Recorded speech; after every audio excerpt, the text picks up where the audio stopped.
بارك عليه وعلى السلام عليكم ورحمة الله وبركاته.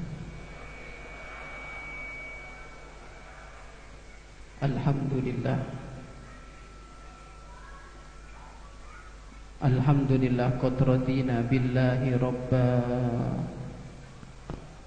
wa bil islami dina wa bi sayyidina Muhammadin nabiyya wa rasula wa bil ka'bati qiblata wa bil qur'ani imama wa bil mu'minina ikhwana. Allahumma salli wa sallim wa barik ala habibina wa syafi'ina wa qurrati a'yunina sayyidina Muhammad sallallahu alaihi wasallam wa ala alihi wa ashabihi ajma'in. Allahumma ya Rabbana kama jama'tana fi hadzal masjid fajma'na yaumal qiyamah ma'a habibika sayyidina Muhammad. Allahumma ya Rabbana ikdi hajatina waghfir dunubana waqdi hajatina waghfir dunubana waqdi hajatina waghfir dunubana. Allahumma ya Rabbana atina fid dunya hasanah wa fil akhirati hasanah wa qina adzaban nar. Amma ba'd. Hadirin hadirat para orang tua kami,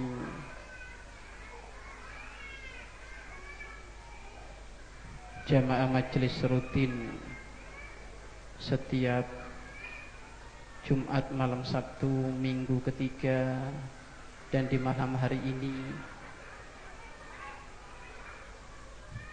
kita mulai rutinan ini dengan semangat yang menggebu-gebu di dalam mencari ridha Allah Subhanahu wa taala. Mudah-mudahan kita semuanya yang duduk di tempat ini dicintai oleh Allah Subhanahu wa taala. Yang duduk di tempat ini mudah-mudahan hajahnya dikabul oleh Allah Subhanahu wa taala. Dan yang duduk di tempat ini mudah-mudahan dijadikan oleh Allah ahli surga. Ahli surga. Ahli surga. Amin amin ya rabbal alamin. Bapak-bapak, ibu-ibu, Anda ingin tahu siapa ahli surga? Anda ingin tahu siapa orang ahli surga itu? Ibu, siapa orang ahli surga itu? Orang ahli surga orang yang rindu untuk duduk di majlisnya Allah. Orang yang rindu untuk duduk di majlisnya Rasulullah sallallahu alaihi wasallam. Dan malam hari ini kita semuanya. Dan ketahuilah orang tua kami, yang mengantarkan kita duduk di tempat ini enggak ada modal sedikit pun dari kita, enggak. Semuanya modalnya dari Allah Subhanahu wa ta'ala. Yang menggambangkan kita duduk di tempat ini, berjalan dari rumah kita, dari tempat jauh menuju tempat ini, semuanya nilainya modalnya dari Allah Subhanahu wa ta'ala. Alangkah sayangnya Allah kepada kita, orang tua kami. Alangkah cintanya Allah kepada kita, Bapak Ibu, sehingga Allah selalu mempermudah kita untuk bisa hadir majlis, mempermudah kita untuk bisa hadir majlis zikir.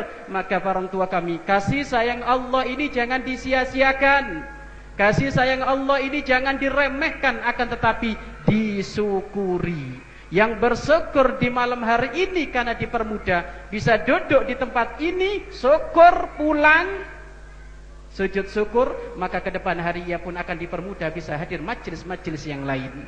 Karena janji dari Allah Subhanahu wa taala, la in syakartum la azidannakum wa la in kafartum inna adzabi lasyadid. Yang syukur akan nikmatku akan aku tambah. Yang kafir, kufur akan nikmatku, ingat akan aku siksa. Pak, yang ngasih kesehatan kaki kita sampai detik ini enggak lumpuh siapa? Bu, mata kita sampai sekarang bisa nengok kanan kiri, siapa yang memberi? Allah. Kalau kita sadar semua nikmat ini diberi oleh Allah Subhanahu wa taala, mulai nikmat mulut, nikmat mata, nikmat telinga, nikmat anggota tubuh, semua nikmat anggota tubuh ini jika kita sadar itu adalah nikmat dari Allah Subhanahu wa taala. Di saat kita sadar itu nikmat dari Allah kok dipakai maksiat, ini orang apa orang tua kami? Pak, kita sadar ini semua anggota tubuh ini modalnya dari Allah, kok dipakai maksiat, ini orang apa ini? Orang apa, Pak? Keterlaluan, ya. Orang bebel, ya, keterlaluan. Sudah tahu modalnya dari Allah dipakai maksiat, tapi ternyata Anda malam ini tidak, orang tua kami. Anda malam ini tidak, ternyata kaki Anda dipakai duduk di tempat ini. Tidak ada sebaik-baiknya kaki kecuali kaki yang menginjak di taman-taman surga. Tidak ada sebaiknya tangan kecuali tangan yang dipakai untuk singgah di taman-taman surga. Tidak ada mata yang paling baik kecuali mata dipakai untuk singgah di taman-taman surga. Orang tua kami, berbahagialah Anda semuanya Bapak Ibu, dan mudah-mudahan taman surga yang kita pijakin mudah-mudahan bukan hanya di malam hari ini tok. Akan tapi nanti setiap malam kita selalu rindu untuk duduk di taman-taman surga, orang tua kami. Kata para ulama menyebutkan, orang kalau melihat majelis taklim ada 3 model. Bu, orang itu kalau ketemu majelis taklim itu ada 3 model. Yang pertama apa? Males. Ini yang pertama. Males. Kalau ada orang ketemu majelis taklim males, maka Allah males memberi rahmat sama dia. Ini model yang pertama. Model yang kedua Bapak Ibu, malu-malu. Pertama males, yang kedua malu-malu. Orang tua kami, aduh siapa saya mau ke majelis, model saya kayak gini, gak pernah sholat berjamaah ke masjid, mau ke majelis jadi malu-malu. Maka Allah pun memberikan rahmat kepada dia dengan cara malu-malu, gak dikasih oleh Allah Subhanahu wa ta'ala. Yang ketiga orang tua kami, model orang kalau ketemu majelis taklim rindu, kangen, nyamper, duduk, maka Allah pun kangen, rindu untuk ngasih rahmat kepada dia. Jujur Bapak Ibu, kalau kita boleh bertanya, lebih gede apa, nikmat yang gede kayak apa daripada rahmat Allah? Pak, Bapak dikasih mobil, kasih motor, tapi Allah nggak ngasih kasih sayang kepada Bapak, neraka Pak. Iya kan? Bu, dikasih suami, Masya Allah perhatian, anaknya banyak, rezekinya melimpah ruah, tapi Allah nggak berkasih sayang kepada ibu, gimana? Neraka Bu. Ya, makanya orang tua kami, kenikmatan yang paling gede itu kasih sayang Allah. Lah kasih sayang Allah itu diberikan kepada siapa? Kepada orang yang duduk rindu di taman-taman surga Allah Subhanahu wa ta'ala. Mudah-mudahan orang tua kami, kerinduan ini bukan hanya di malam hari ini, terus orang tua kami. Penyakitnya orang ngaji itu Bapak Ibu, semangatnya di awal tok. Ini. Tapi insya Allah bukan orang sini, itu orang Jawa Timur, ya. Kalau orang sini mah semangat sampai nanti kiamat tetap ngaji, ya. Bener enggak? Ya. Jadi semangat biasanya itu Bapak Ibu kalau awal-awal semangat. Coba Ramadan itu orang tua kami kalau sholat taraweh, ya Allah masjidnya penuh, sampai panitia tarawehnya gelar terpal, nyewa tenda. 1 minggu selesai sudah mulai kurang sopnya, ya kan? Sampai tenda disewa sudah bayar ke orang nggak ada yang ngisi. 10 hari kelewat sama. Itu kenapa orang tua kami? Jangan sampai taatnya sama Allah itu anget-anget kuku. Tahu anget-anget kuku? Ada orang itu patuh kepada Allah itu orang tua kami, anget-anget kuku, kiyeng-kiyengan. Pak, jenengan kalau urusan rezeki kiyeng-kiyengan enggak?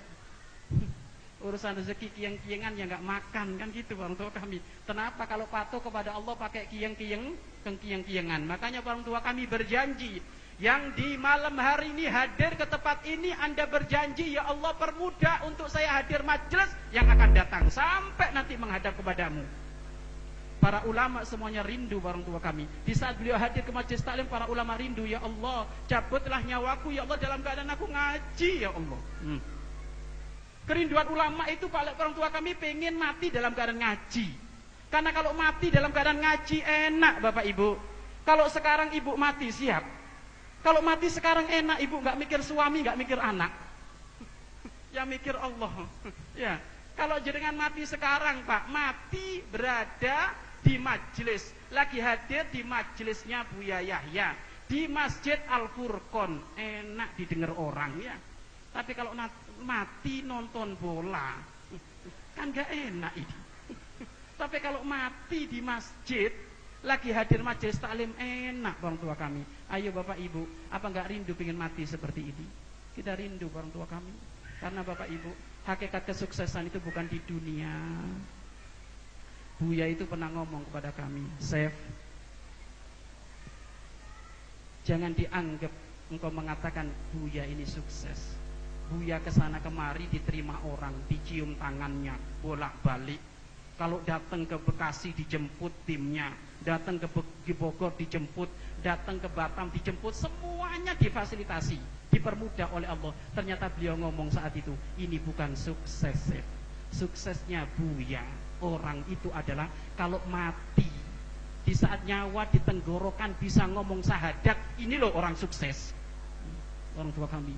Jadi hakikat sukses itu bukan kemegahan yang didapat orang tua kami, tapi hakikat sukses Bapak Ibu nanti kalau kita mati itu loh orang tua kami.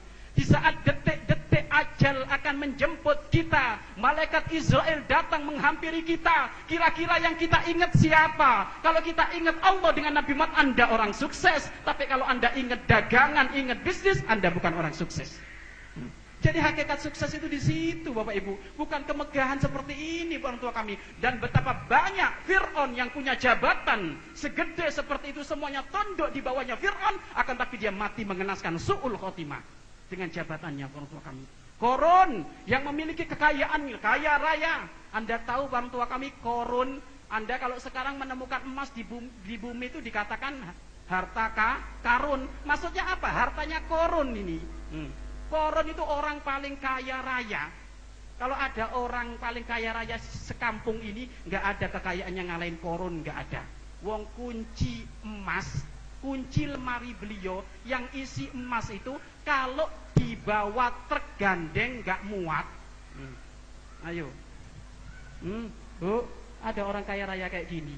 Ini kuncinya tok, kunci lemari yang berisi emasnya Korun. Itu kalau ditaruh di truk gandeng nggak cukup, masih buang-buang, masih banyak kuncinya orang tua kami. Tapi bagaimana Korun itu? Karena itu bukan kesuksesan sesungguhnya orang tua kami. Kesuksesan sesungguhnya bagaimana mati membawa iman Islam. Korun bagaimana? Dengan kekayaannya dia nggak mau membayar zakat, dengan kekayaannya dia tidak peduli dengan fakir miskin. Akhirnya bagaimana? Ditenggelamkan oleh Allah ke dasar bumi. Dan mukaddimah tenggelam di dasar bumi, mukaddimah nanti siksaan Allah yang sangat pedih di neraka Allah Subhanahu wa ta'ala. Makanya Bapak Ibu, kekayaan jabatan bukan tolak ukur kesuksesan manusia, akan tapi kesuksesan manusia itu orang tua kami kalau mati membawa iman. Ini orang tua kami. Makanya Bapak Ibu kita rindu semuanya mati membawa iman.